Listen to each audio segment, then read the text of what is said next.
Infernal greetings, infernal blessings to all.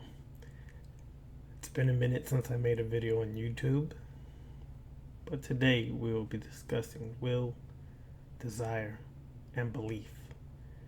Will, desire, and belief are essential on the left-hand path, more so than any path, but still are important on any magical path that you choose to walk or follow.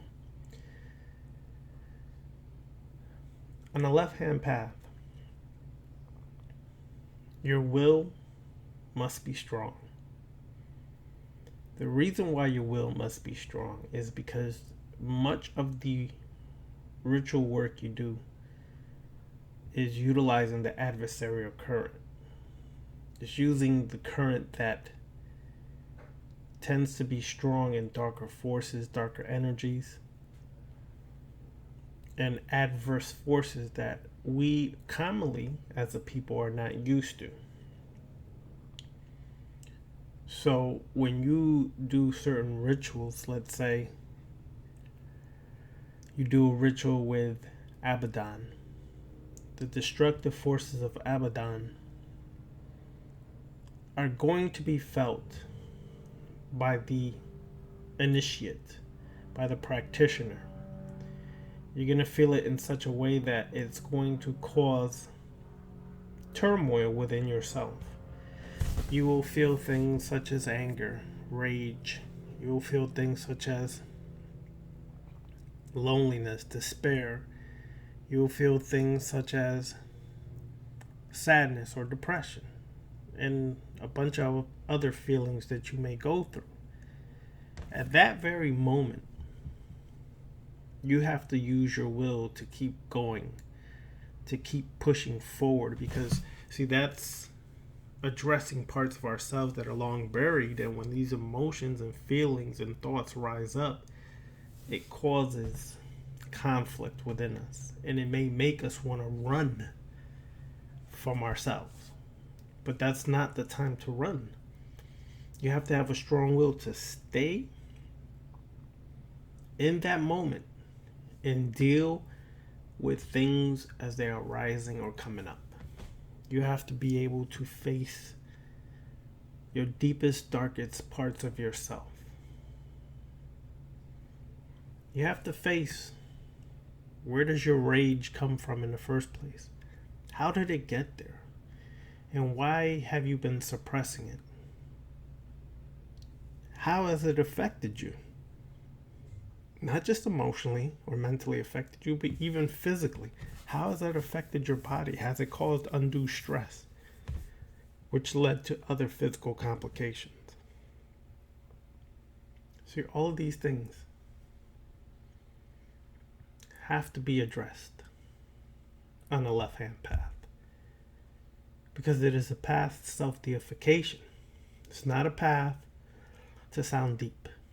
It's not a path to have all this occult knowledge and just sound deep and compete with other people and debate and things of that nature. Not on this path. That's more so on those other paths where the ego gets fed a bunch of delusional or illusional knowledge, and it takes an individual and makes them feel now that they are actually a god. And what happens is that false ego asserts itself and starts creating delusions as if they're incarnated as that god. That's far from the truth. On this path, that false ego is first of all addressed and eliminated. The delusions, the illusions, the programming is first confronted. It's dealt with in drastic ways through rituals. So by the time you work through your rituals, do this work, you start to understand the basis and the purpose of the work. You start to really understand what self-deification means. It's to exalt the true self. Exalt the true essence of who you are. But in order to get to that level, you have had to do the work. You have had to taste the poison of Samael. Samael coming from the Hebrew, Sama, to poison El. Some would call that poison those of God. Well, in this case, you are poisoning those of God, for it's the false God, the spook God, the fake God. And the poison of Samael wakes you up to the programming, religious programming of an external God to worship, bow down, and grovel to, and give you all these blessings for being a servant and a slave.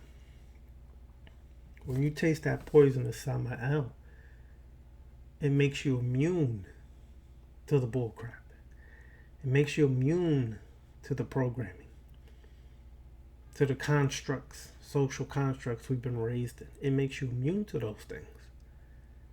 But you can't be afraid to taste the poison. And see, what happens many times is we get to a part where we face the deepest, darkest part of ourselves, and we're afraid to taste our own poison. We're afraid to take our own elixir because of that programming coming back up. And we're afraid to face those parts that we're embarrassed about, or even those parts that we're unconsciously not aware exist there. And what that leads to is more strife in your life, more problems in your life. So will is important. You can look at your will as a force that cannot be stopped. Once you really fortify that will, nothing can stop you from accomplishing or fulfilling a task or goal at hand. But it doesn't stop just with will. You must have desire. See, your desire on this path should be so strong that if you don't fulfill and accomplish that desire, it can bring actual pain, discomfort, anguish. Your desire for whatever it is you want should be so strong that it actually will feel like someone punching you straight in the chest if you don't accomplish that goal. Accomplish the task, or whatever you have laid out or set out to do. That's how strong your desire should be. And to fuel that desire, you have to be passionate about things. You gotta have passion about things. Myself, I'm passionate about the left-hand path. I'm passionate about this adversarial current, the draconian current. I'm passionate about my ritual work. So thus, I fuel myself, push myself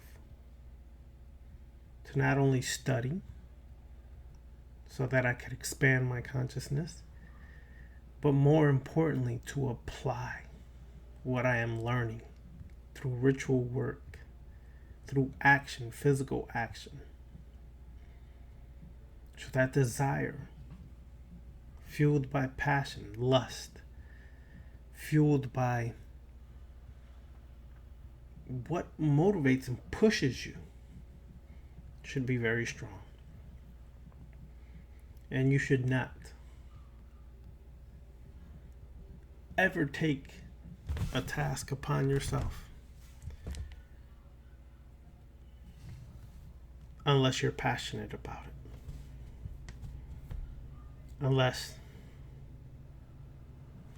Unless you want to really do something.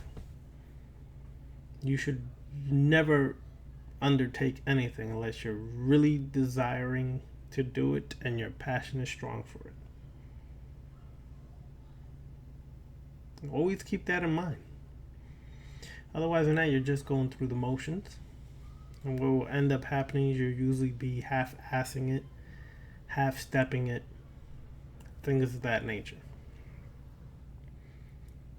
Finally, belief. I'm not using belief in a sense of believing in something that you can't prove is real. Some spooked out God or deity. Belief in the unseen. That's not what I'm talking about. I'm talking about belief in yourself. The power to know who you are. The power to know how strong you really are. And the power to know that you can overcome anything that is blocking you. Whatever blockage or obstacles in your way, you should have belief that you're strong enough to overcome it. You should have belief that you can accomplish any task you set out to do. You should believe in yourself to know that when you set out and you do a ritual, that you will get results from that ritual. Now, I'm not telling you to try to force the ritual and get results the way you want it to, because sometimes you're going to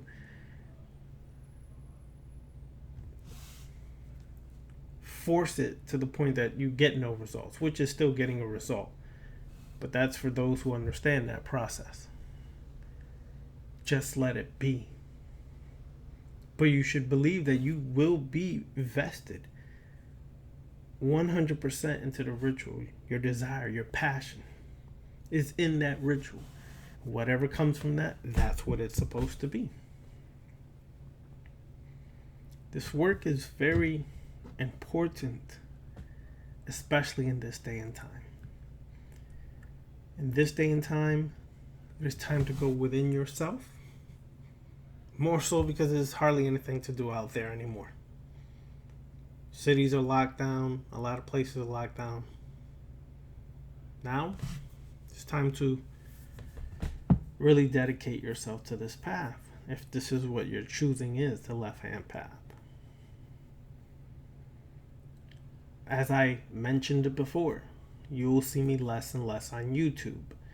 There is a purpose for that. Right now, my full concentration is on those who are going to really want to walk this left-hand path and take it serious. Those who want to live this path, not just read about it, not just dip in and out of it, but make it your life. Not separating it, because every part of my life is left-hand path. Whether I'm watching sports, going to the movies or not, it's all about my mindset. The mindset. The mind of set. That individuated consciousness to determine and rule my own life as I choose and see fit, not having to answer to anyone or anything. That's the mindset. So, on the left-hand path, it's all about my life and all incorporated in every aspect of my life. I don't get extreme because I'm on a left-hand path and feel I must be a goth. That's all outer trimming and costumes. I keep saying that because people still don't get it. You can be left-hand path and look straight hip-hop. You be left-hand path and dress in a clown costume like Pennywise. You could be whatever you want to be on this path. But you don't have to be extreme with it. Just have a passion for the work and how it's creating a new you. The old you is dying. This is the year of death. This is a year where you will see death. And this is just beyond the coronavirus. This was the year of death regardless. You are going to see more death than you have probably in your whole life. But you have to have the will to see this through. You have to have the desire to see it through. And you have to know that you will make it through this. Nothing's going to stop you. Only if you let it. Only if your mind opens the door and you're mental weaknesses arise, allowing things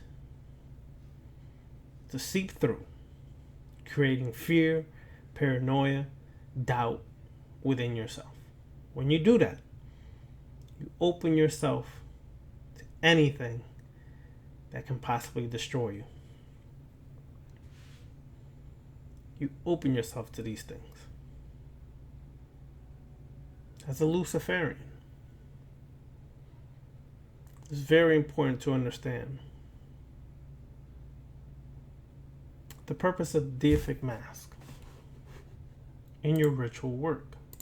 I think some people still are not really understanding based upon questions I receive sometimes. So I'm going to come from an excerpt from Apotheosis, the Ultimate Beginner's Guide by Michael W. Ford. Deific mask. He gives a very good definition and understanding of the deific mask here. It may be a benefit to the Luciferian to look at deific masks, deities and demons as packaged symbols, visual representations, or incarnate beings in your fantasies. Your imagination holds the deep subconscious meanings of the symbolism to some extent already. These deific masks as packages can be opened and are filled with that which makes them what they represent. Within the package, behind the mask, there is a specific type of energy or power which can be invoked or evoked by the Luciferian. Deific masks are composed of both a mental visualization, be it anthropomorphic, composite, with various animal or mythological creature parts, or theomorphic, beast-like. The key to opening the deific mask, passing beyond the image, is the knowledge and utterance of the name of power. The name of power identifies and commands the associated energy, deity, spirit, or demon to being called forth within first your subjective world. This, I would like to stop it for a moment. This is all happening within your subjective world. Within the subjective world, within the subconscious and unconscious mind. This is where this is happening. The problem is with many people when they get into magic or various occult practices is that they lose sight of the fact that all this is subjective, and they start trying to make you believe in their subjective experiences. I done seen people lose their rabbit ass minds on this path for years, even before you see me on YouTube. I was teaching. Been teaching since 1995, lecturing since 1995, and I've literally seen people lose their rabbit ass minds because they start to believe they're the actual God. They start to believe they're the deific mask, or they start to believe they're in some incarnate being that's been sent here for a group of people to save them. Let me address that really quickly. Your rabbit ass mind is gone. No one can save you but yourself. No one can hurt you unless you let them. No one can affect you unless you open a door for that to happen. You are the master and ruler over your domain. If you co-sign these fools who keep telling you they're incarnate beings, they're sent here to save you and all these things, you are a weak-minded fool and you deserve everything that they use you for, manipulate you for, and pimp you for. Cut the bull crap out, people, and wake up to the reality that you're your own God. These things are happening within your subjective realm, and if I try to pass off my subjective experiences to you and get you to co-sign that, then I'm trying to manipulate you and use you and create a new religion to pimp your dumb ass. Wake up. There's many people I can name. No purpose. You already know who they are. You can see them. Wake up. The mind of the Luciferian has subconscious knowledge and is a foundation of which such energy rests. When the names of power, intent, and the unity of will, desire, and belief is aligned, and ritual energy is called up from the depths of your subconscious and unconscious mind, from the abyss. from Da'ath. It's brought up, and you have to learn how to harness and embody that power for whatever purpose you're trying to accomplish of internal work.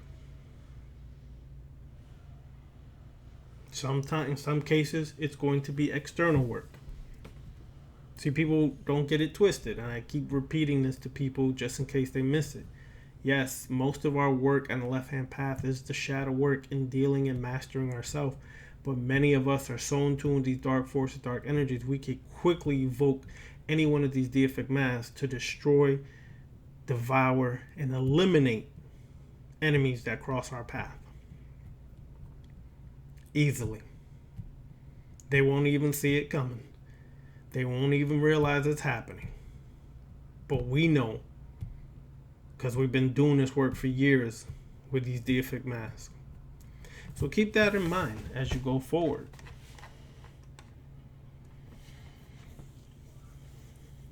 Understand this.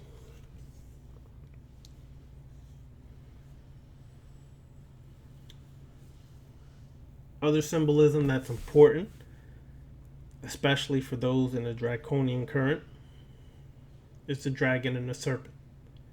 In the ancient world, dragons and serpents are interchangeable and often identical as collectively symbols of earthly power, conquering knowledge, predatory instincts, transformation and metamorphosis, fertility and renewal.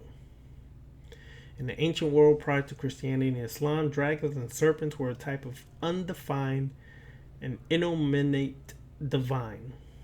In the early and later jinn were identified with serpents. They often dwelt in chthonic realms such as beneath the earth and water, caves, and feared places most would not dare to go. The serpent's tongue was a source of knowledge, as we see in the myth of Genesis, a text which turned the beneficial and respected desire for knowledge in the ancient world to a negative symbol in the Hebrew and Christian monotheism. The serpent represents in ancient Mesopotamia a variety of aspects, including healing, fertility, renewal, underworld, and destructive principles. The snake deities of ancient Sumer and Elam were associated with healing and fertility. In both the chthonic and underworld associations, one origin for the Caduceus or Caduceus was with I used to say this really smooth. Ningishzida. Assyrian and Babylonian symbols of the serpent and dragon were creative, forceful, defending, war, and destructive concepts as well. The devil of Genesis and Samael Azazel in Hebrew myth as a serpent illuminated Adam and Eve with the forbidden fruit, introducing knowledge, self-awareness, and concepts like good and evil, which is described as opening your eyes and becoming like gods. Dragons were enemies of the Hebrew monotheistic God, as they were power within the physical and spiritual world, devouring, subduing forces of chaos, which were driven by primal instincts of the abyssic sea. In other ancient world cultures, dragon and serpents were also identified as the same. Snakes symbolized the health by renewal, chthonic fertility, knowledge, and divine power and insight. As dragons, they could be both destructive and protective of authorities such as deities and kings.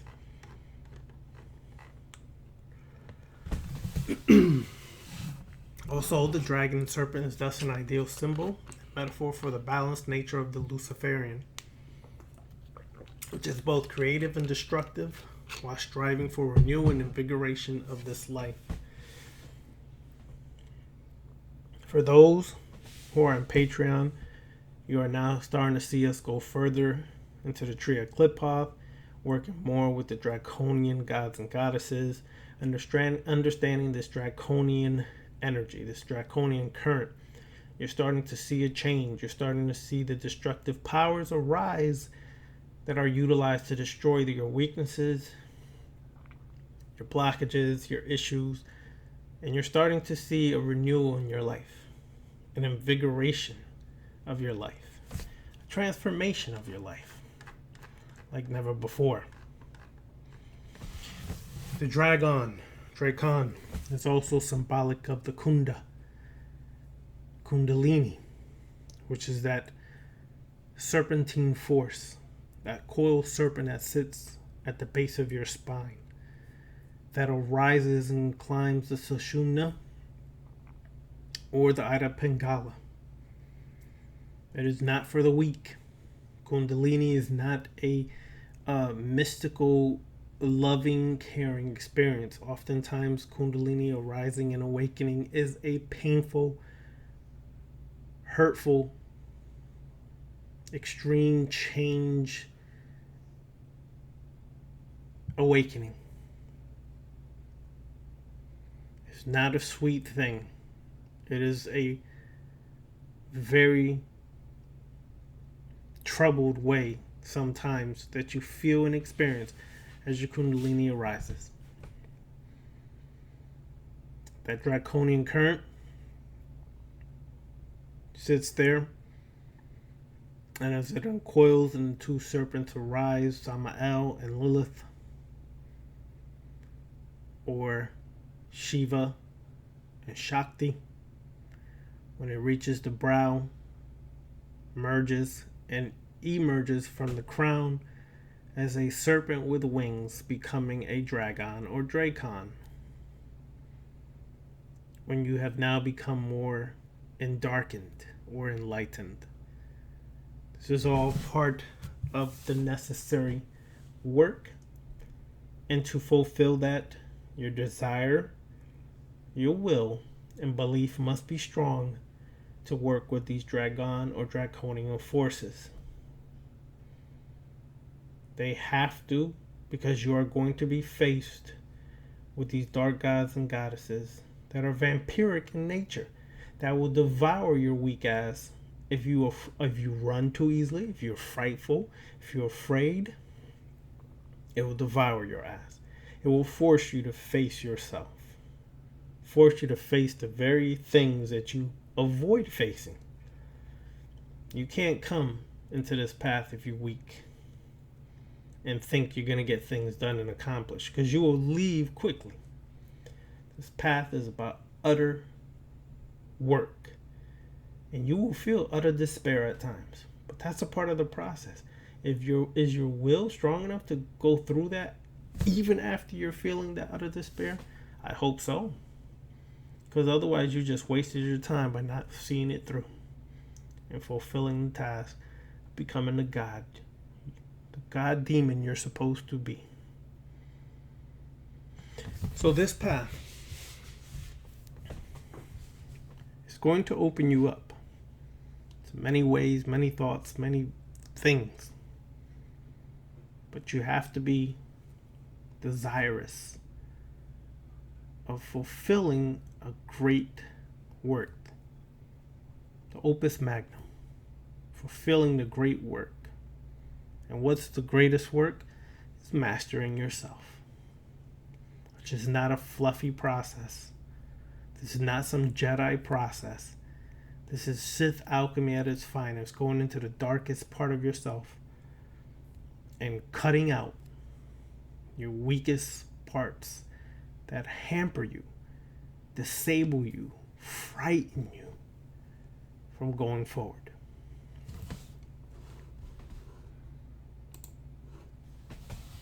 I know you can do it. So those are some of the bases that we're going forward with in our work. So as I was saying earlier, you're not going to see me on YouTube that much anymore. My focus is on those who are really real about living this path.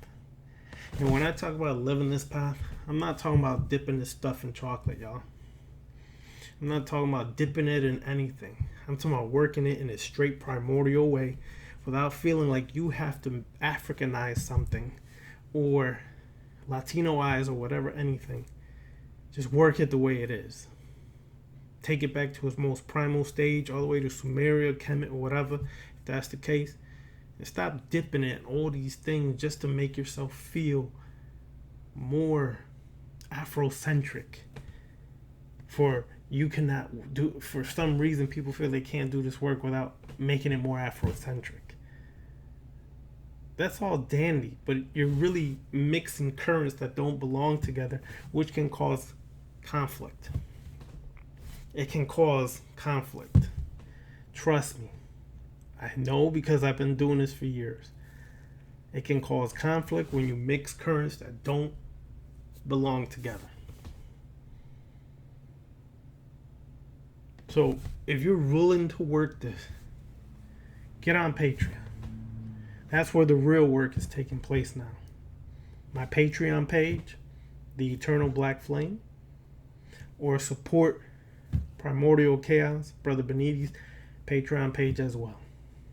We're doing real work there. Classes are more integrated. Classes are more in-depth with less censoring because of YouTube. We can discuss, we can do rituals that we wouldn't do on YouTube because those rituals don't need to be seen by the public.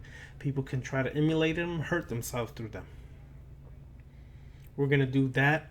We're going to offer more in-depth things on Patreon that I ever could. I have a brother who's going to start doing some kind of film clips with occult left-hand path things on there.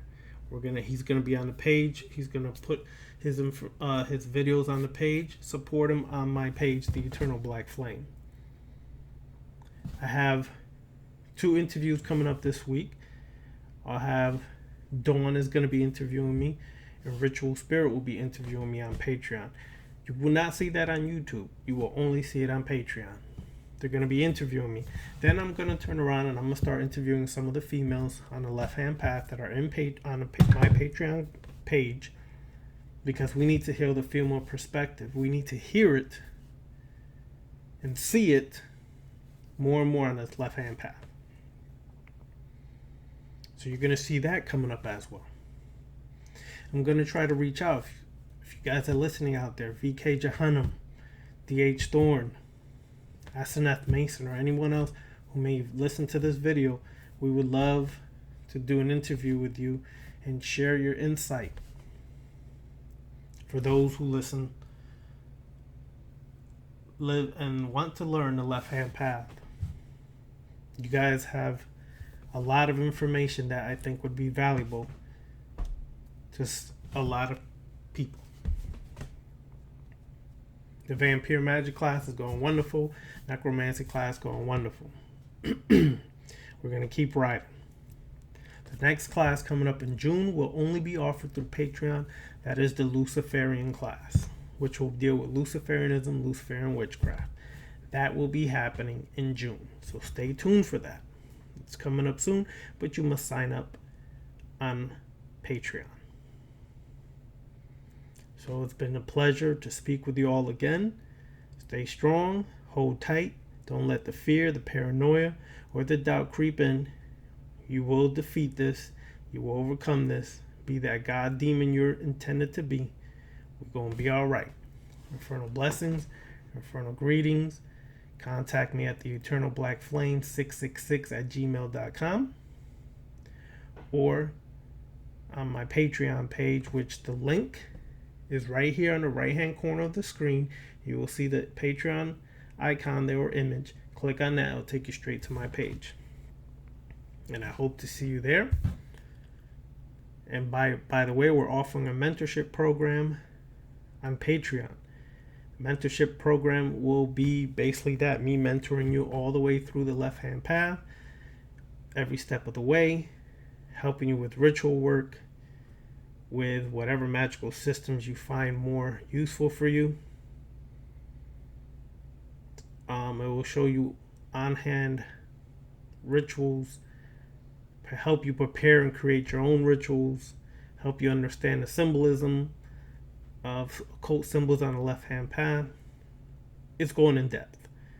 It's a mentorship program where you're going to have a person helping you and guiding you every step of the way, which I wish I had years ago when I first started on this path. But I'm offering it to people now.